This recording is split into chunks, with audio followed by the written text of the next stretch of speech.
So I recorded December's question and answer video, and I just scrapped it because it was so long and I didn't properly prepare for all of those different questions, like mentally. So I'm just breaking a few of them off and I'll answer them in individual videos, and I feel like I'll just give better answers this way. So today's video, I'll be covering what are my favorite decades, how do I choose what anime I review, and also what are my plans for 2024, not just for the channel, but in general.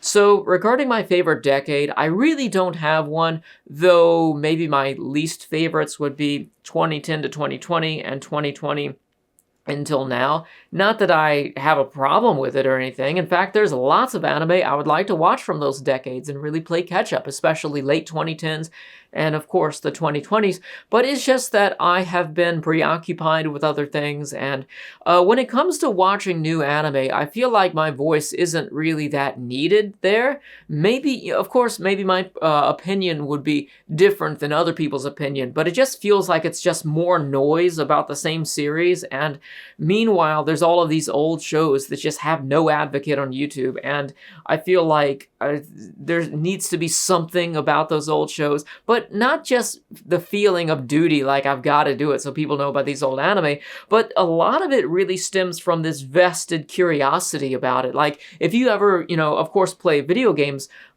there's a feeling that you have towards these games from your childhood and your teen years that you missed out on, that you always wanted to play. So for me, that type of feeling makes me anticipate playing those games, or, I don't really play much games anymore, though my friend gifted me Baldur's Gate 3 for my birthday recently, and hopefully I don't just disappear into that for a couple months, because I'm kind of afraid to even play that, knowing my history with games. But like Cyberpunk, somebody gifted me that, and that was a whole month of my life. I put like 300 hours into it. I have no self-control with these things. But when it comes to anime, I've basically been looking at all of these covers for almost the entire time that I've been doing YouTube, and maybe even before that. I've heard people talk about it and references to it, like Sailor Moon, for example. I've been waiting to get around to that for a long time, but it just hasn't been the right time for me to do it.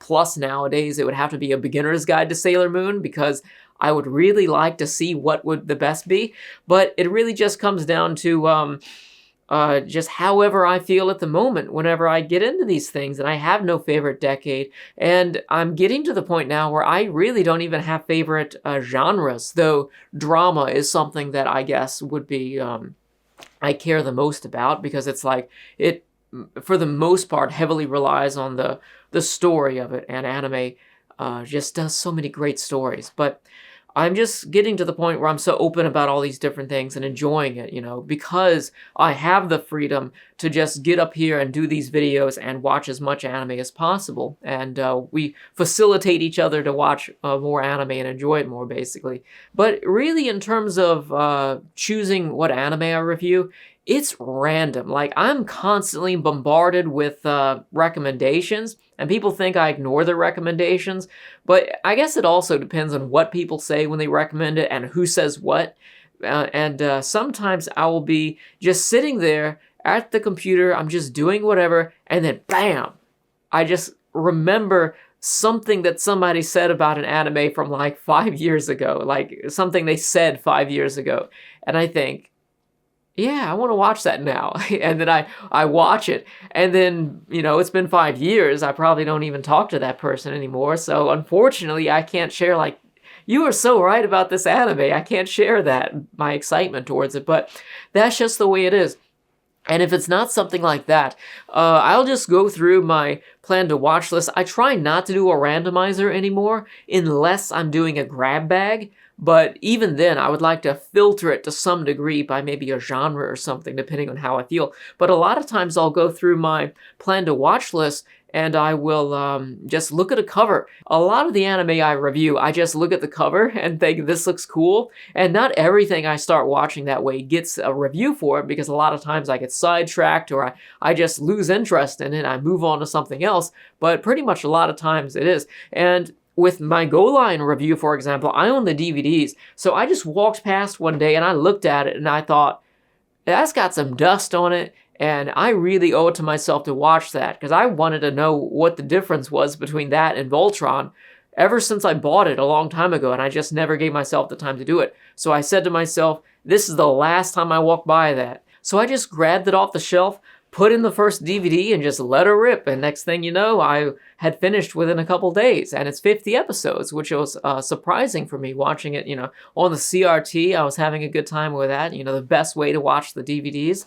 And in terms of my plans for 2024, I guess the whole randomness, just allowing myself to go with however I feel at the moment, really ties in with my plans for 2024 for the channel, because for the longest time, with my YouTube channel, when I came back and I did that initial D review, I really, part of my feeling when I came back to YouTube was that I would break everything down to like the bare minimum, and I would just become a student of anime and become a student of making reviews again, to understand what makes a really good review. And over the years, I've learned a lot. And one of the things that I've learned is, with the 1960s project, that was something that I learned so much from that, but it was also a really big headache. I learned positive things from that, such as how to be fair.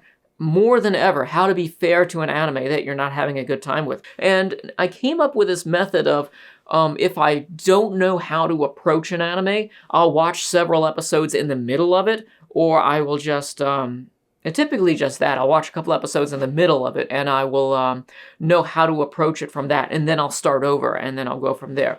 And that really helps out a lot. So I learned that from the 1960s video.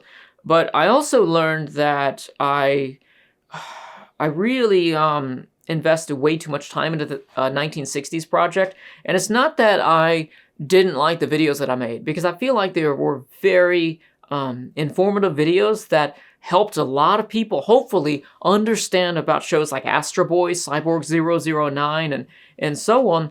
But at the same time, for as formative as they are, I spend way too much time on them, and the amount of time that I spent working on those videos, I had honestly lost interest before I had even, got to the point of editing it, because they took so long to make. And like with my Journey to the West video, that I've been working on that for months and months, and that's like, I'm already over that, but I still am working on it, because I went through everything in history.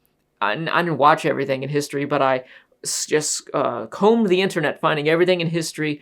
I just made a list of like 200 things, and then I sorted that down to 100 by what was available to watch, and then I sorted that by what was translated, then I sorted that by what was of decent video quality, then I sorted that by what was actually an adaptation, and then I went through sorting it by various different factors. And what I realized in that is, like, I spent so much time on that, and my ultimate conclusion was that there was one TV series that was, the pinnacle of the things that you should watch. It's a Chinese TV series. So I basically spent months of my life working on this project for an anime review channel that would be basically a review of one single Chinese TV show that's not even animated.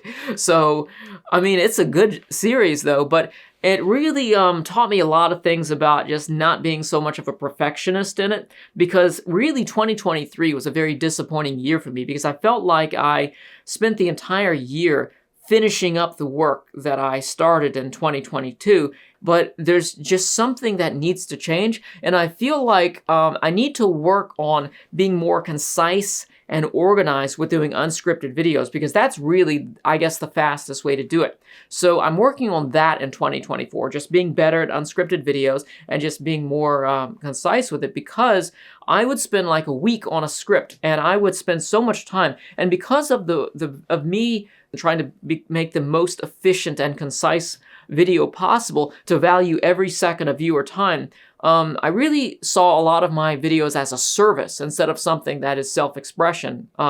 So there would be parts of self-expression in it that I would edit out, because I felt like it was irrelevant, and that it would just be a waste of time for you to hear something that maybe it was a connection to my life.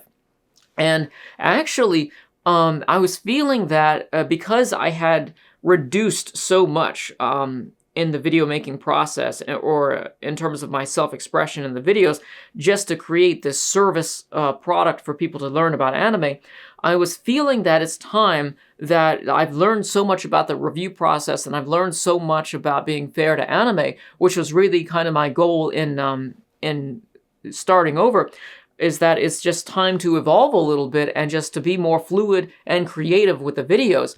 And a lot of people were telling me, and it was something that I started thinking, but it was also something that other people were starting to tell me after I was already, I had the thought. But basically what people were telling me was that you make really good videos, but you're not really doing anything that other people couldn't do. You're just doing things that they wouldn't do because, like Astro Boy, 1960s, really going through all of these shows like that. These are things that, anybody could do, but they wouldn't, basically, and just being the way that I did those videos. And what they were saying is the only thing that you can do, that only you can do, is just be more expressive and just have more of your, I guess, personality in the videos.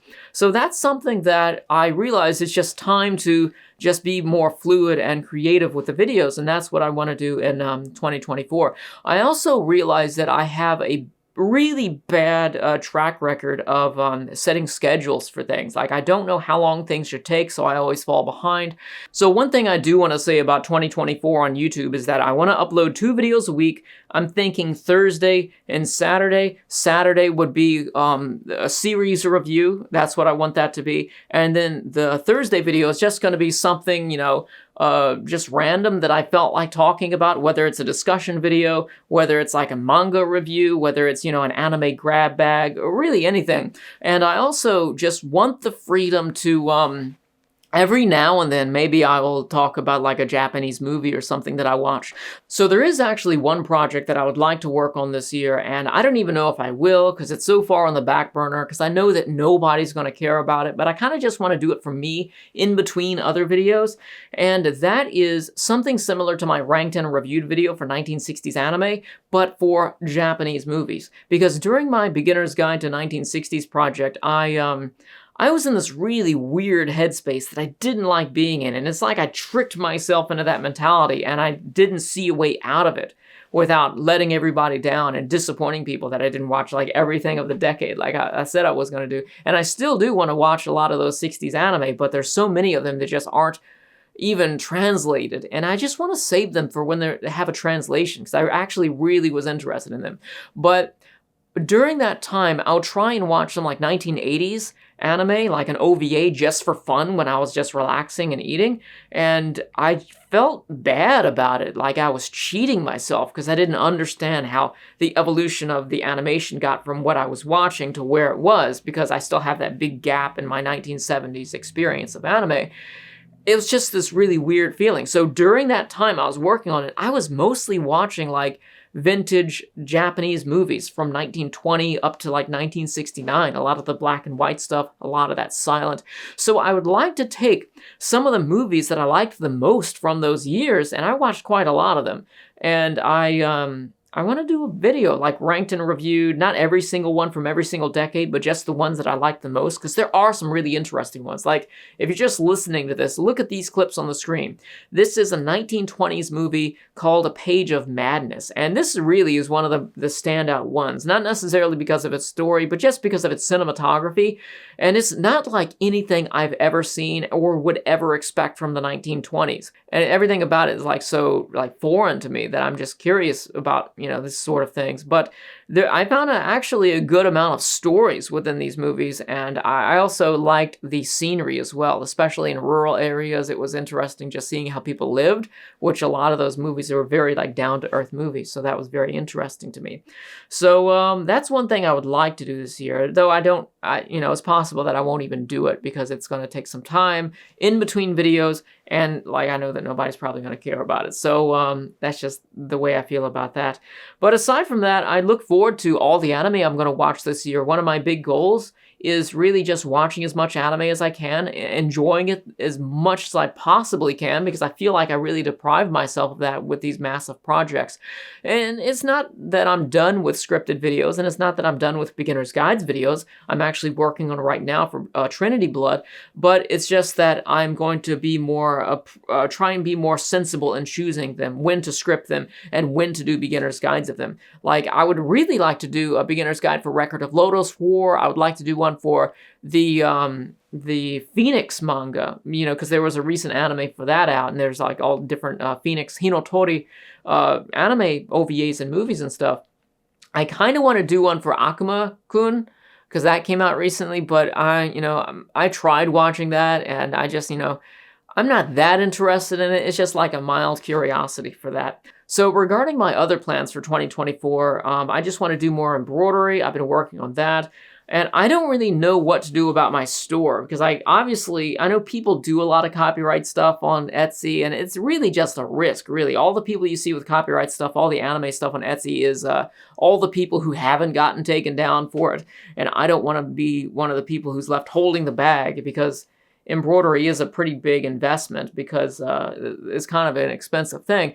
But the store's been working pretty good so far, and I've been enjoying doing some of these like Japanese crests and stuff, and it's just a nice shape study, but I also get to understand like the meaning behind some of the shapes, and that also it helps me understand just like certain shapes that like people identified with, and it's just an interesting thing. And I also had like some of the Japanese families, people would come up to me around Christmas time, and they would order like custom orders for their family crest as gifts, and they would frame them or whatever. And then I actually made this, and I can't sell it, unfortunately, because it's really, it's copyrighted. It's Legend of Zelda. This thing is massive. This is the biggest project that I ever made, and it's really, I'm happy with this. I'm not the biggest Zelda fan. I really like a couple of the games, but, not all of them. And I just like this because it's like 300 shapes. It takes 3 hours to make. And it's really, or it takes 3 hours to sew. It took a lot longer than that to make. But it's, I want to do more embroidery stuff. And I would like to get to the point where I just only do the things that I enjoy, regardless of the copyright status, even though I know that I wouldn't sell it, and just allow custom orders to come in. Like, it would be interesting if I could get an artist who does conventions or whatever, and I could just sell like 10 patches at a time to them or whatever to go to conventions and sell them. If they place a bulk order, like 10 of this design, 10 of that design, that would be great. Like, as long as it's the design that I'm capable of making, or if there's a YouTuber with a thing, like an icon or whatever that's like drawn of them and I'm capable of making it, that would be great. Like, I could make merchandise for them and they could sell it for whatever. Not that I'm trying to like go at some dirt cheap price so they can have some huge upsell, like YouTubers that are like, hey, I got this $5 shirt with a $5 design on it. Give me $40 plus shipping, That really grinds my gears right there. Especially since I did the $13 t-shirts for a long time. Those are really cool. So yeah, that's about it. And I guess I want to do more gardening as well, because I did some gardening in 2023. I was growing ginger and onions, actually ginger, I tried onions, that didn't work out too well, and garlic too.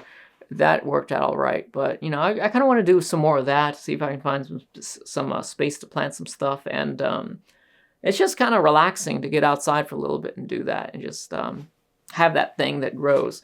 But really, that's about it for 2024, just being creative with the embroidery process, being creative with the video making process, and just overall just be more creative in general, because I feel like I kind of got the basics of everything that I'm doing down to the point where like I've basically mastered the basics, and I can expand and just be more expressive with the things that I do, and just be more, have more fun with everything. So anyways, I hope you all have a great 2024. Let me know your thoughts in the comments section of this video. Let me know what you think about everything I've said here, and I'll see you soon with another review. Later.